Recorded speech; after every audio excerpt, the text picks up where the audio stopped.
आप सभी का स्वागत है आज की सीटेट स्पेशल क्लास में। जी हाँ दोस्तों, आज की जो क्लास होने वाली है ये अंतिम समय का ब्रह्मास्त्र है। आपके लिए बहुत ही महत्वपूर्ण क्लास है यह। आज की इस क्लास में हम सीडीपी देखेंगे और ईबीएस भी पढ़ेंगे और हिंदी पेडागोजी के कुछ प्रश्न भी देखेंगे। मतलब एक साथ 90 नंबरों की तैयारी आज हम आपको कराने वाले हैं। तो बने रहिएगा, पूरी क्लास को जरूर देखिएगा। इससे पहले आपने हमारे पिछले क्लासेस को नहीं देखा तो एक बार देख लीजिए, क्योंकि अब आपके पास जितने भी समय बचे आपके लिए बहुत ही महत्वपूर्ण होने वाले हैं। तो चलिए अंतिम समय का ब्रह्मास्त्र क्लास को स्टार्ट करते हैं। इससे पहले हम टॉपिक वाइज प्रैक्टिस सेट भी करा दिए हैं, आप उन क्लासेस को देखिए। पहला हमारा जो सब्जेक्ट होगा वह हम सीडीपी आपको कराएंगे। जहाँ दोस्तों सीडीपी बहुत ही महत्वपूर्ण रोल अदा करता है। 30 नंबर आपके पेपर में आता है। मतलब 30 number Hindi, 30 number ABS, 30 number जो और सब्जेक्ट होते हैं पर्यावरण, ये सभी पर्यावरण, हिंदी, मैथ, एसएसटी जो होती है 60 नंबर की होती है पेपर 2 के लिए। मतलब यह क्लास जो है पेपर 1 और पेपर 2 दोनों के लिए उपयोगी है। चलिए क्लास को स्टार्ट करते हैं और पहले प्रश्न पर चलते हैं। पहला प्रश्न होगा हमारा, बच्चों के संज्ञानात्मक विकास के संदर्भ में निम्नलिखित में से कौन सी पियाजे की संरचना है। आपने इस प्रश्न को देखा होगा इससे पहले, अगर नहीं देखे तो कमेंट करके जरूर बताना। चले पियाजे के बारे में बात की गई है। पियाजे के अनुसार कौन सी संरचना है। ए ऑप्शन देखिए स्कीमा, बी ऑप्शन होगा अवलोकन अधिगम, सी ऑप्शन होगा अनुबंधन और डी ऑप्शन होगा प्रबलन। तो चलिए कमेंट करके बताइए। आप लोग इससे पहले इस प्रश्न को जरूर पढ़े होंगे। स्कीमा शब्द का प्रयोग पियाजे ने किया था। स्कीमा शब्द का प्रयोग पियाजे ने किया था। तो इस प्रकार से हमारा उत्तर जो होगा ए ऑप्शन सही हो जाएगा। आपके पास कम समय बचा है, हम आपको चाहेंगे कम समय अधिक से अधिक प्रश्नों की प्रैक्टिस सेट प्रोवाइड करा दें। यह अंतिम समय का ब्रह्मास्त्र है। इस क्लास को मिस मत करिए, अपने दोस्तों तक जरूर शेयर कर दीजिए। और हाँ, आपको अभी भी किसी भी टॉपिक पर डाउट है तो आप कमेंट करके जरूर बताइए। हम आपके लिए उस टॉपिक को जरूर खोज के लाएंगे और आपको अच्छे तरीके से समझाने की कोशिश करेंगे। आपके पास जितना भी समय बचा है अच्छे से पढ़ लीजिए। आपके पास, आपको पता होगा कि आज 7 दिसंबर हो गया। तो अब मात्र एक हफ्ते का टाइम आपके पास है। ठीक है, तो एक हफ्ते है, एक हफ्ते लगातार पढ़ते रहिए। अब नया मत पढ़िएगा, जो पढ़ लिए बहुत पढ़ लिए। हो सकता हो तो प्रीवियस ईयर देख लीजिए एक बार बस। ठीक है, चलिए, लेकिन प्रैक्टिस सेट लगाते रहिए। आगे बढ़ते हैं, अगले प्रश्न पर चलते हैं। प्रश्न में कहा क्या जा रहा है, आकलन का प्राथमिक उद्देश्य क्या होना चाहिए। आपसे कहा जा रहा है आकलन का प्राथमिक उद्देश्य क्या होना चाहिए। ए ऑप्शन देखते हैं, विद्यार्थियों के लिए श्रेणी निश्चित करना। बी ऑप्शन होगा संबंधित अवधारणाओं के बारे में बच्चों की अस्पष्टता तथा भ्रांतियों को समझना। सी ऑप्शन विद्यार्थियों के प्राप्तांकों के आधार पर उनको नामांकित करना। और डी ऑप्शन रिपोर्ट कार्ड में उत्तीर्ण या अनुत्तीर्ण अंकित करना। अगर आप रिपोर्ट कार्ड में उत्तीर्ण या अनुत्तीर्ण अंकित कर देंगे तो बालक के अंदर हीन भावना पैदा हो जाएगी कि वो अपने आप को कमजोर समझने लगेगा। इस प्रकार से हमारा डी ऑप्शन काट देंगे। ठीक है, बी सी ऑप्शन में देखते हैं, विद्यार्थियों के प्राप्तांकों के आधार पर उनको नामांकित करना। तो बिल्कुल नहीं, हम अलग नहीं कर सकते। बालक सभी विशिष्ट विशिष्ट बालक के अंतर्गत आते हैं। इस प्रकार से हम बालक को कोई कमजोर, कोई अधिक अच्छा है पढ़ने में, ये सब हम नहीं कर सकते। ठीक है, बात करें बी ऑप्शन में क्या कहा गया है। बी ऑप्शन की बात करें, चलिए सी और डी मैंने काट दिया। बात करें बी ऑप्शन में, संबंधित अवधारणाओं के बारे में बच्चों की अस्पष्टता तथा भ्रांतियों को समझना। बिल्कुल सही, यही हमारा ऑप्शन सही हो जाएगा। चले, यही ऑप्शन सही हो जाएगा। और बात करें ए ऑप्शन में क्या कहा गया था कि विद्यार्थियों के लिए श्रेणी निश्चित करना। तो बिल्कुल नहीं, हम आपको पहले भी बता दिए, जहां पर भी बच्चों को बांटने की बात की जाए वह ऑप्शन हमारा निगेटिव होता है। सीटेट हमेशा निगेटिव आंसर मान लेता है। तो इन आंसरों को टिक नहीं करना। आपको पहले प्रश्नों को ध्यान से पढ़ना है, उसके बाद ऑप्शन जब पढ़ेंगे आपको आसानी से उत्तर निकालना आ जाएगा। ठीक है, तो अभी भी आपके पास समय है। चलिए आगे बढ़ते हैं और अगले प्रश्न पर चलते हैं। हाँ, निवेदन इतना करेंगे, अगर क्लास अच्छी लगे तो लाइक जरूर करिएगा और अपने मित्रों तक शेयर करके इस क्लास को पूरा जरूर देखिएगा। ठीक है, चलिए आगे बढ़ते हैं। कहा जा रहा है रचना हमेशा समस्या के एकाधिक समाधानों के बारे में सोचती है। एकाधिक मतलब एक से अधिक समाधानों के बारे में सोचती है। ठीक है, एकाधिक समाधानों के बारे में सोचती है। इनमें से काफी समाधान मौलिक होते हैं। रचना किन गुणों का प्रदर्शन कर रही है। ठीक है, प्रश्न एक बार फिर पढ़ लीजिए। रचना हमेशा समस्या के एकाधिक समाधानों के बारे में सोचती है। इनमें से काफी समाधान मौलिक होते हैं। रचना किन गुणों का प्रदर्शन कर रही है। ए ऑप्शन को देखते हैं। ए ऑप्शन में सृजनात्मक विचारक, बी ऑप्शन अभिसारक विचारक और सी ऑप्शन अनम्य विचारक और डी ऑप्शन आत्म केंद्रित विचारक। चलिए कमेंट करिए और उत्तर बताइए। चलिए जल्दी से कमेंट करके उत्तर बता दीजिए। तो चलिए जल्दी से कमेंट करते हैं रहिए आप लोग। तो अगर बात करें इस प्रश्न का उत्तर सृजनात्मक विचार, मतलब एक से अधिक समाधानों के बारे में जब सोचते हैं तो उसके अंदर सृजनात्मक विचारक है। ठीक है, तो इस प्रकार से हमारा उत्तर जो होगा ए ऑप्शन सही हो जाएगा। ए ऑप्शन सृजनात्मक विचारक, या पॉजिटिव में हमेशा सृजनात्मकता की जहां पर बात की जाती है वह पॉजिटिव होता है। आप लोग ये इतना जानते रहिए। आपने जो पढ़ा अच्छे से पढ़ लिया होगा, मैं उम्मीद करता हूं। अब प्रश्न को देखते ही आप उत्तर देने की क्षमता आपके अंदर आ गई होगी। ठीक है, चलिए आगे बढ़ते हैं। अगले प्रश्न पर चलते हैं। प्रश्न थोड़ा सा बड़ा है लेकिन आप लोग देखिए। चलिए प्रश्न में क्या कहा जा रहा है। प्रश्न में कहा गया है कि शिक्षण अधिगम प्रक्रिया में वंचित समूह से संबंधित विद्यार्थियों के द्वारा सहभागिता कम होने की स्थिति में एक शिक्षक को क्या करना चाहिए। प्रश्न थोड़ा सा बड़ा है, आप लोग आराम से पढ़ लीजिए। ठीक है, कहा गया है कि शिक्षण अधिगम प्रक्रिया में वंचित समूह से संबंधित विद्यार्थियों के द्वारा सहभागिता कम होने की स्थिति में एक शिक्षक को क्या करना चाहिए। ए ऑप्शन देखते हैं। कहा गया है कि बच्चों को विद्यालय छोड़ने के लिए कहना चाहिए। बी ऑप्शन में कहा गया है इस स्थिति को जैसी है स्वीकार कर लेना चाहिए। और सी ऑप्शन में कहा गया है इन विद्यार्थियों से अपनी अपेक्षाओं को कम करना चाहिए। और डी ऑप्शन में कहा गया है अपने शिक्षण पद्धति पर विचार करना चाहिए तथा बच्चों को सहभागिता में सुधार करने के लिए नए तरीके ढूंढने चाहिए। चलिए कमेंट कर दीजिए और उत्तर बताते रहिए आप लोग। चलिए प्रश्न बड़ा है लेकिन आप लोग आराम से पढ़ेंगे। चलिए ए ऑप्शन को देखते हैं किस प्रकार से काटते हैं आंसर को, हम इस प्रश्न में आपको बता रहे हैं। चलिए देखिए ध्यान से ट्रिक के साथ।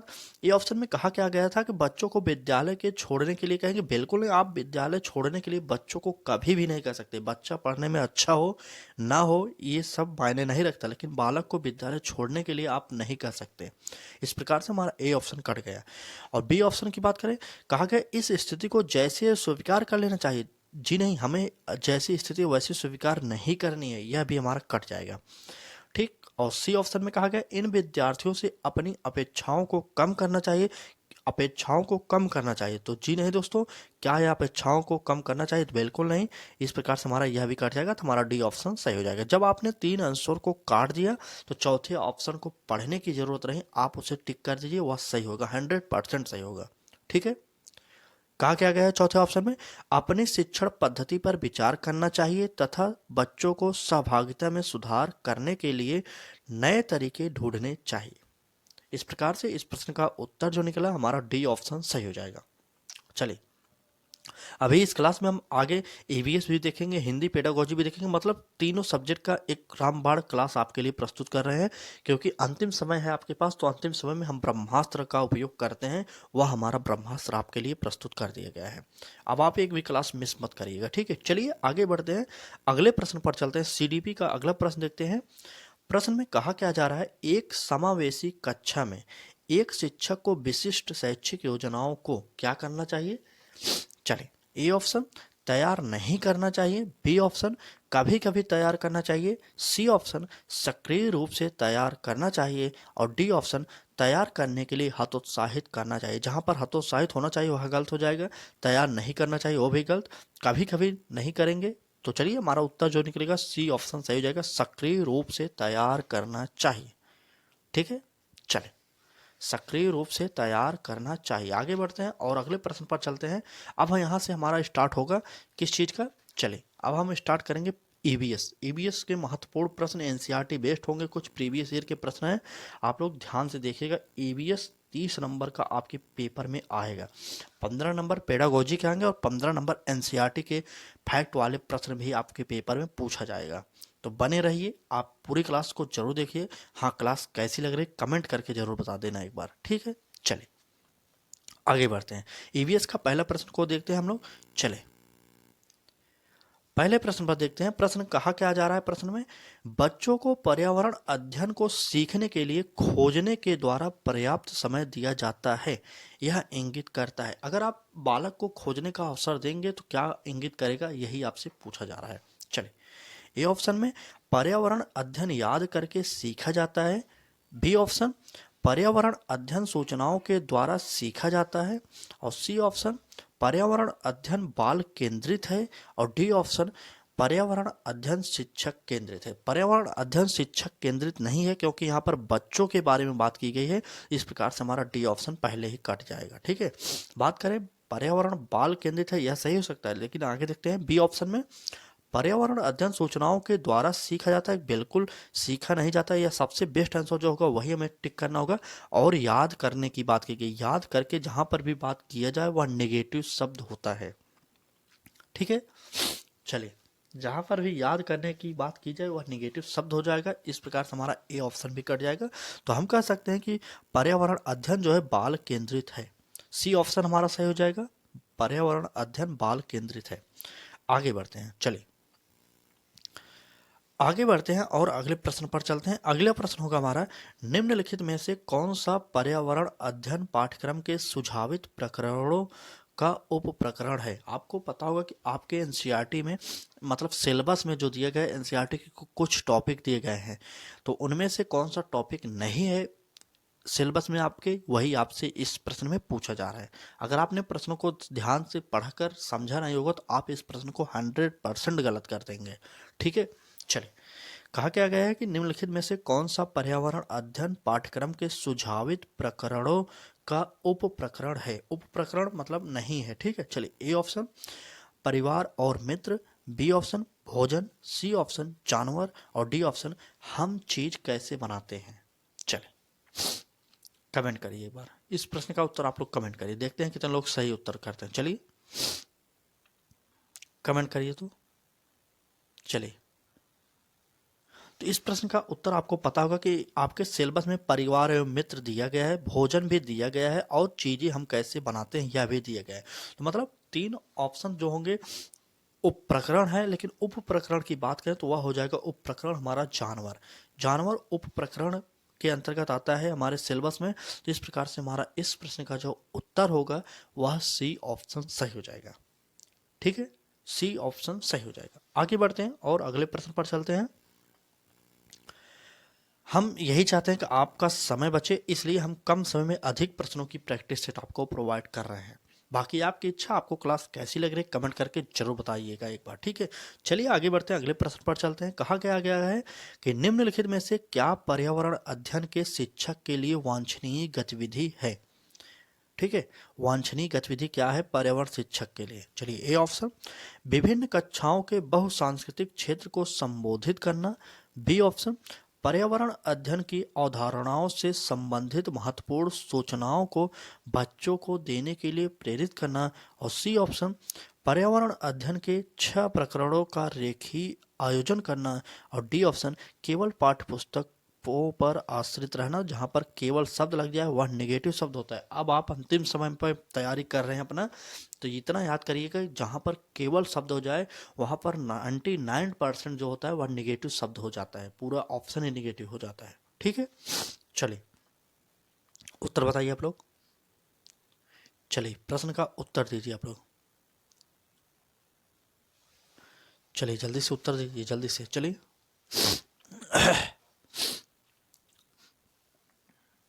चलिए इस प्रश्न की उत्तर की बात करें तो इसमें उत्तर जो सही हो जाएगा वह होगा पर्यावरण अध्ययन की अवधारणाओं से संबंधित महत्वपूर्ण सूचनाओं को बच्चों को देने के लिए प्रेरित करना। प्रेरित करने पर जहां पर फोकस किया जाए वह हमेशा पॉजिटिव शब्द होता है, तो हमारा बी ऑप्शन इस प्रश्न का सही हो जाएगा।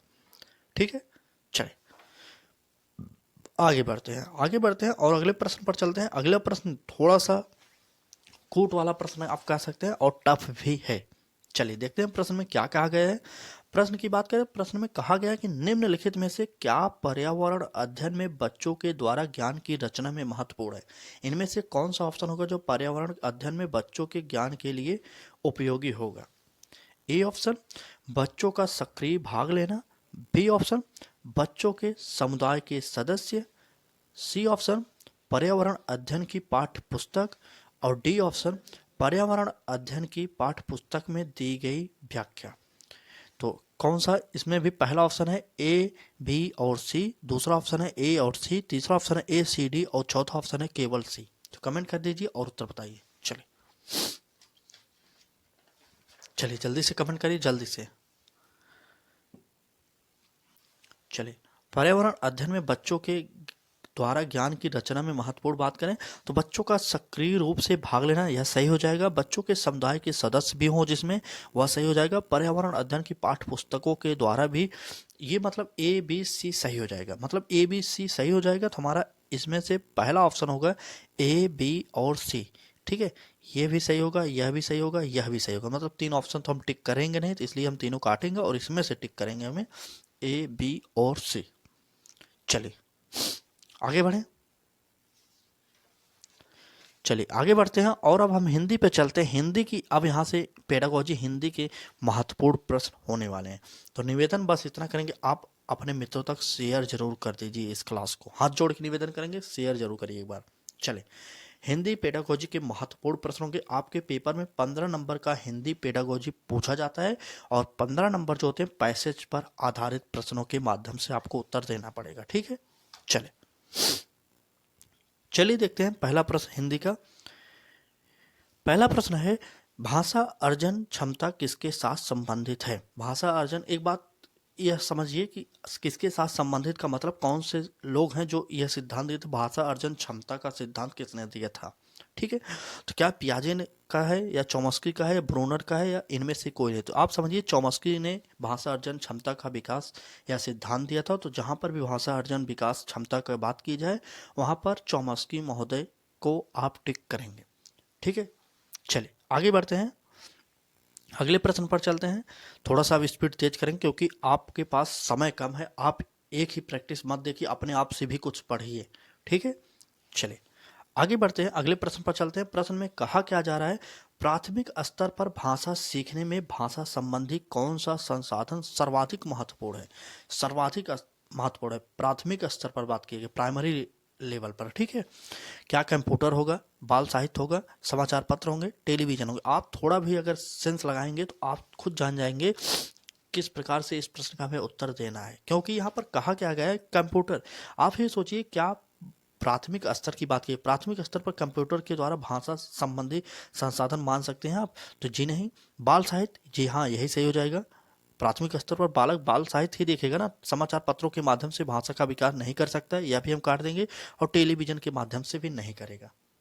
ठीक है, चले बी ऑप्शन सही हो जाएगा इस प्रश्न का। आगे बढ़ते हैं, आगे बढ़े, चलिए आगे बढ़ते हैं, अगले प्रश्न पर चलते हैं। अगला प्रश्न हमारा होगा, हिंदी पेडागोजी के इंपॉर्टेंट प्रश्न हैं ये आपकी परीक्षाओं के लिए, यह बहुत ही इंपॉर्टेंट है। अंतिम समय में ऐसे ही प्रश्न आपको पढ़ना है।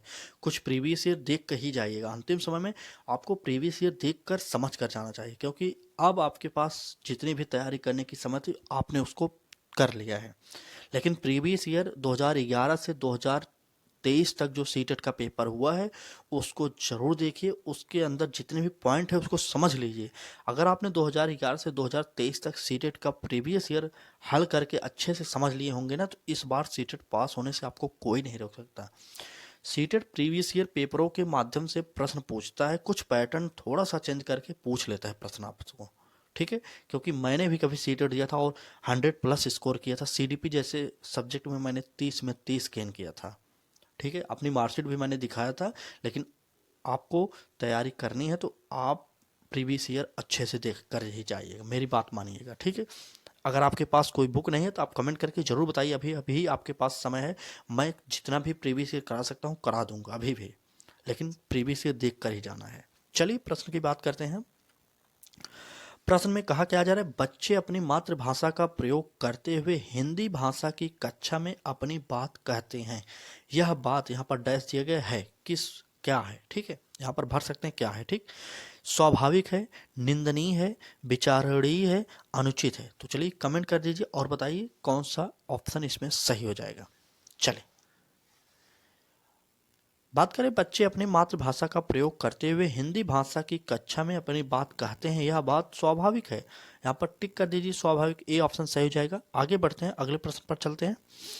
अगले प्रश्न होगा हमारा, प्राथमिक स्तर की पाठ्यपुस्तक में कार्टून, भाषण, विज्ञापन आदि बच्चों में भाषा क्षमता विकास में है, क्या है? सहायक है, बाधक है, निरर्थक है, अनुपयोगी है? तो सहायक हो जाएगा, इसमें भी कुछ बात सोचने की नहीं है, सहायक हो जाएगा। ठीक है, चले इस प्रकार से अगर आपने अच्छे से प्रैक्टिस किया होगा ना तो ऐसे प्रश्न पढ़ेंगे तुरंत टिक कर देंगे उत्तर।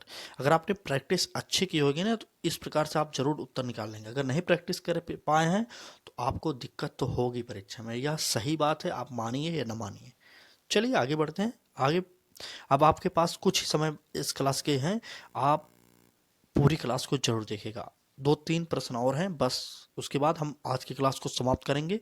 लेकिन इतना निवेदन करेंगे आप लोग इस क्लास को जरूर पूरा देखिए और अपने मित्रों को भी शेयर जरूर करिएगा। चले अगले प्रश्न को देखिए। प्रश्न में कहा क्या जा रहा है, विद्यालय में भाषा शिक्षण के लिए कोई कार्यक्रम शुरू करते समय सबसे महत्वपूर्ण है। क्या सबसे महत्वपूर्ण होगा आप बताइए। ए ऑप्शन बच्चों की लिखित क्षमता को पहचानना, बी ऑप्शन बच्चों की सहज भाषाई क्षमता को पहचानना, और सी ऑप्शन बच्चों की सहज मौखिक अभिव्यक्ति को पहचानना, और डी ऑप्शन इनमें से कोई नहीं। चलिए कमेंट कर दीजिए, उत्तर बताइए। चलिए विद्यालय में भाषा शिक्षण के लिए कोई कार्यक्रम शुरू करते समय क्या महत्वपूर्ण होगा। तो आप कार्यक्रम शुरू कर रहे हैं तो इसका मतलब हमें बच्चों की सहज भाषाई क्षमता को पहचानना चाहिए। तो हो जाएगा हमारा बी ऑप्शन सही हो जाएगा। चलिए बच्चों की सहज भाषाई क्षमता को पहचानना, यही हमारा बी ऑप्शन सही हो जाएगा। आगे बढ़ते हैं और अगले प्रश्न पर चलते हैं। अगले प्रश्न इंपॉर्टेंट है। खाली स्थान वाले जो प्रश्न आपके पेपर में पूछे जाएंगे ना उसमें आपको बहुत ही दिक्कत होने वाली, क्योंकि आप समझ नहीं पाते उस समय। पेपर का प्रेशर होता है, परीक्षा हॉल में बैठेंगे तो आप प्रेशर में ही रहेंगे। लेकिन अगर आपने तैयारी अच्छे से किया होगा तो प्रेशर मत लीजिए, आप 100% पास होकर ही आएंगे। चलिए बात करें अगले प्रश्न पर। कहा क्या जा रहा है, कई बार बच्चे जब स्कूल आते हैं तो 2 या 3 भाषाओं को, यहाँ पर खाली स्थान दिया गया है, और बोलने की क्षमता से लैस होते हैं, पढ़ने में, लिखने में, रटने में, समझने में। तो चलिए तो उत्तर हमारा क्या होगा। बात करें यहाँ पर, कई बार बच्चे जब स्कूल आते हैं तो 2 या 3 भाषाओं को समझने में और बोलने की क्षमता से लैस होते हैं। तो इस प्रकार से इस प्रश्न का जो उत्तर निकलेगा वो हमारा डी ऑप्शन सही हो जाएगा। ठीक है, डी ऑप्शन इस प्रश्न का सही होगा, समझने में। चलिए दोस्तों आज की क्लास यह आपको कैसी लगी कमेंट करके जरूर बताना। हाँ अगर चैनल पर पहली बार आए हो, अभी तक सब्सक्राइब नहीं किए हो आप हमारे चैनल को, तो निवेदन बस इतना करेंगे, आप लक्ष्य तक से जुड़कर ही अपने लक्ष्य को प्राप्त कर सकते हैं। तो जुड़िए हमारे साथ और चैनल को सब्सक्राइब करिए, बेल आइकन को ऑन करिए और अपने मित्रों तक इस क्लास को शेयर जरूर करिए। क्लास कैसी लगी कमेंट करके जरूर बताना। आज की क्लास में बस इतना ही। बहुत बहुत धन्यवाद, आप तैयारी कर लिए हैं, अब आपको पास होने से कोई नहीं रोक सकता। आज की क्लास में बस इतना ही।